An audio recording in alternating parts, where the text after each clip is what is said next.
Hi, this is Tennille Jancola, and this is my presentation for the case study for EDL 850 Module 16, Internet Use Violations, Threats over the World Wide Web. What do we know? We know that this case took place at Roosevelt High School, that it is in a very prosperous area of the city. The parents of the students that attend this high school are professionals. They are doctors, lawyers, partners in investment firms, and the students are not hurting for the pleasures of life. They have the latest fashion and the latest trends in technology. We also know that Dr. Stephen Forbes is the principal. He has been there for the past 9 years. He is highly respected by students and parents and the profession alike. He was principal of the year.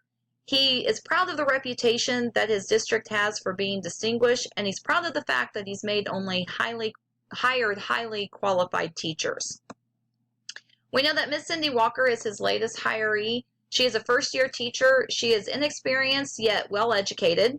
She teaches very rigorous classes in applied science class, and the students in her class are very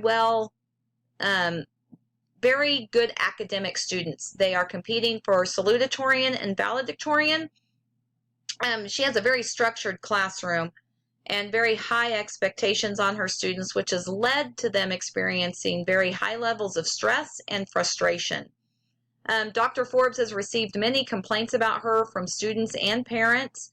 He has visited with her and shown her strategies to help reduce student stress, but Ms. Walker has either not implemented these strategies or has not been successful in implementing the strategies. We also know that during her second year, that she received an email after a very long weekend. She came home and she received an email from an unidentified sender to a website. When she visited the website, she found comments about her personally.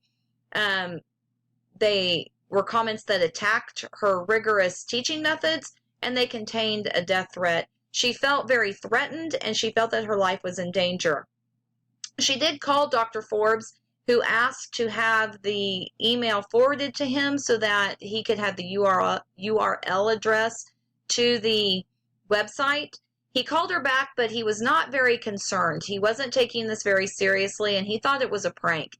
He did ask her if there had been any altercations with any students over the past week, anyone that could be upset with her, and Miss Walker immediately said, accused or pointed out that it had to be Randy Franks. He makes rude and snide comments about her behind her back, and that the kids ask him a lot of the times for help with technology. Mr. Forbes suggested that she and he sit down with Randy and his friends on Monday morning. What do we need to know? We need to know what classes Miss Walker teaches, how many students are in each of her classes, who has complained about her? Has it been anybody else other than students and parents? Has there been any one student or parent that has significantly complained more than others? Where did the email originate from? Who sent it? Was it a parent, a student, or a staff member that sent it? And was it on campus or did it come from off campus? Have there been any altercations with Randy Franks that we don't know about? She was very quick to single him out, and why was that? And was the intent of the email and the website to scare her or threaten her, to just be a joke, to be a prank, or to get her to quit her job? The problem in this case, I believe, is one, the rigor of Miss Walker's class and her teaching methods and strategies. She created an environment of high stress. The students and parents were continually complaining. The parents were upset that their children were getting low grades in the class, and they were very concerned about that. The threatening comments made on the website, they were very vulgar, highly suggestive, and where one of them even said, "Who wants Miss Walker to disappear?" Another problem, I believe, in this case was the administrator response. He was not highly concerned. He was not taking this seriously. He didn't want her to call law enforcement right away. He wanted to handle this in-house with as little attention as possible. He did not question why she felt Randy was behind it. He did not question her just immediately jumping to him. And he immediately wanted to visit with Randy and his friends and her before even investigating anything else about the case. My plan of action in this case would be to first alert my superintendent of what is going on and the school board. Let them know that we have a situation, we have a teacher who's been threatened, and that there's a website in place where people can post comments. We need to call law enforcement. I would need to call law enforcement because a threat was made on one of my teachers. I need to contact my district IT personnel. I need to get them started right away immediately on finding the origination of the website.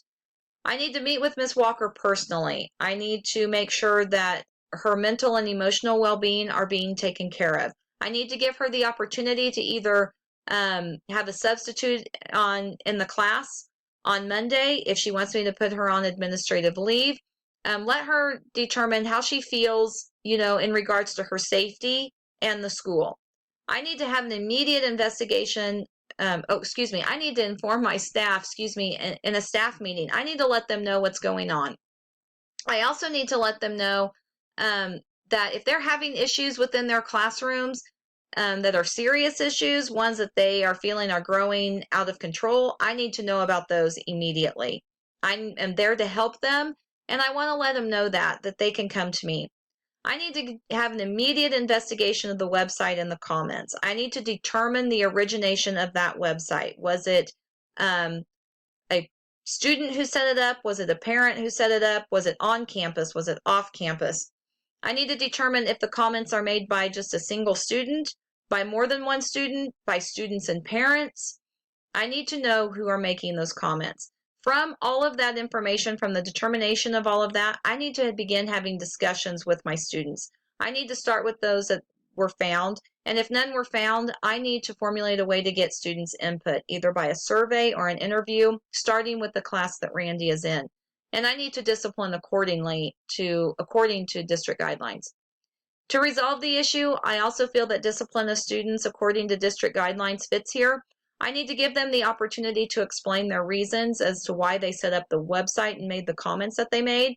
I need to educate them on the best ways to handle situations of this nature with teachers, to give them tools to use rather than lashing out. And I need to suspend them. I need to, though, give them the availability of doing their work to ensure their academic success as well. I need to review the policies on appropriate technology use with my students and the legalities behind that. I need to educate them on how to handle issues with teachers as well as each other, give them strategies to be more constructive in the way they go about helping themselves. And I need to review with staff procedures and strategies to help prevent this type of incident from happening again. And I most definitely need to work with Ms. Walker on teaching strategies in classroom management. I need to make sure that she is implementing and knows how to implement strategies to reduce student stress, to allow for higher expectations, but ones that are not unattainable, to build better relationships with students, and to get her a mentor. In reflecting upon this case, one thing I was thinking about how this reminded me of a teacher we had in our district not long ago. She was also a science teacher, very rigorous classes, very high expectations, created an environment of high stress, and there were a lot of student and parent complaints about her as well. And so this case was very similar to what was going on. I was also thinking about how I could prevent this from happening in the first place. What do I need to have in place so that I am aware of what's going on at all times? Why do my students resort to this type of behavior? What are we not educating them on? We need to figure out why they resort to lashing out. How can I resolve this situation without causing a lot of emotional or mental distress to my staff and student body? How to make sure that I am keeping the academic school day as normal as possible? What is the teacher feeling or thinking? I have never had to go through anything like this. I've never been threatened. I've never had a website or comments of this nature made about me. And how would I react if I were her? I was feeling concerned for my students and parents in Miss Walker's class. They're highly stressed and frustrated, and they're not sure what to do, and I'm concerned about that. I was feeling concerned for Miss Walker, her mental well-being, her emotional state, her ability to teach and implement strategies, and her rapport with students and parents. I'm also concerned for my staff. Is this a situation going on in other classes that I'm unaware of? And do they know how to properly handle their classroom? I was valuing my years of experience, being able to use what I had from the classroom to be able to help visit with students and dealing with them. I was valuing colleagues that I've worked with and their input on how to handle this situation. My rapport with students and parents, being able to communicate well with them and to build a positive relationship so that we can work through this. And I was valuing a safe and positive environment. It is vital to the well-being of the school, making certain that no one else is feeling singled out and everyone is feeling safe within the building they're in. Unresolved issues in this case, I believe, are still the technology use of students throughout the building. Are they being supervised, making sure they're supervised, and their conduct, making sure that it is appropriate. Classroom management of Miss Walker, I still feel is unresolved. We need to make sure that this is getting changed. What is she going to do differently? How is this going to be managed? To get her some support and to follow up from myself. The reaction of Mr. Forbes, I think, is still an unresolved issue because he was reluctant to call law enforcement. He wanted to handle this himself. A threat was made on his teacher, and that didn't really highly concern him. And why he directly thought it was a joke and a prank. And parents, were they communicated with? Did they know what was going on? Did they have realized that there was a potential risk going on at the school? How did I act with integrity and ethical behavior? I treated the situation as more than a prank. I treated it seriously. I alerted the people I need to alert, from my superintendent to my teachers and staff and also law enforcement. I investigated thoroughly and followed district procedures. I involved my IT staff and other qualified staff if I needed them. I consulted with law enforcement, and I gathered all the information from numerous sources. And I didn't just jump in and accuse one single student. I made sure that we had facts and data to go behind that. I ensured the academic success of all of my students. I did not interrupt the school day. I only involved those who needed to be involved, and I informed all staff about the situation. How did I treat people fairly, equitably, and with dignity and respect? I considered first and foremost the well-being of my teacher. I comforted her and made sure she understood that this would be handled and it would be handled quickly, that it was taken seriously. I stayed in contact with her, and I set up for her to have a substitute to be there in class if she wanted one. I investigated only those students who had dealings with Miss Walker. I did not accuse just any single student. I interviewed several from each of Miss Walker's classes to gather ample information, and I observed the confidentiality of the entire situation. And I contacted parents. I made sure they were notified of the situation and of a potential risk. My personal and professional code of ethics, I took the situation very seriously. I did not view it as a prank. When you have a threat on someone's life, it is not a joke. I contacted law enforcement and my superintendent immediately that same night after I talked with Miss Walker. I let them know, and we began to get a plan in place so that when we walked in on Monday morning, we weren't starting from scratch. We already knew what we were going to do. I respected the confidentiality of all of those involved. I did not share any other information with anybody else. I respected that.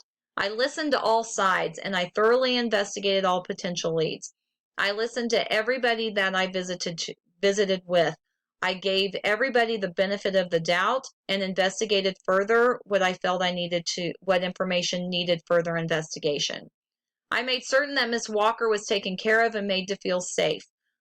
Made sure that if she wanted administrative leave, that I gave it to her. If she wanted a substitute, I gave it to her.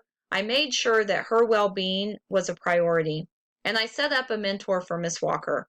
I made sure that when she came back, there was something in place to help her, that she had a support system, and that we were on a team, and that she felt valued as a member of the building still. Thank you for your time, and have a great day.